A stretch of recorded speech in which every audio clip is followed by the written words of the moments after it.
Мә, жұмыстан келсем осындай болатыр ғой үйдің іші. Үйде, айтқанда ремонт басталып кетіпті. Жолдасым қаппен финишканы тасып атса, балам да оған көмектесіп жүр ғой. Сомен қой ят болмасын деп бізде кірістік. Разнорабочий жұмысқа тұрып кеттім десем қалай болады екен? Енем барлық жерді осылай жұлып алып тастапты, ал мен болсам артынан жинап шықтым. Қыс келе жатқанда ремонт бастаған біз қызықпыз, иә? Елдер жаз 3 айында бастайтын еді ремонт дегенді. Ну ладно, ештен кеш жақсы ғой, жасай берейік деп бастап кеттік енді, бісміллә деп. Ал бізге сіздердің қолдауларыңыз керек. Сіздердің қолдауларыңыз маған мотивация болады. 3 бөлменің бәрін бітіреміз дегенше жан-жаққа бытырап шашылып кетпесек болды деп отырмыз. Бісміллә деп. Менің видео 2 күн бойы салмай қойғанымда осы себеп болған. Жұмыстан шаршап келем, оның үстіне үйдің тірліктері бар.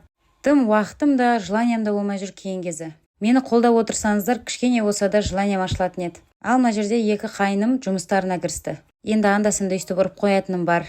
Ойын күлкі витамин, жұтып жүрсе никотин деп анда-санда өйстіп қайындармен прикол ұстап тұрам. Арамызда бар ма сондай жеңгелер?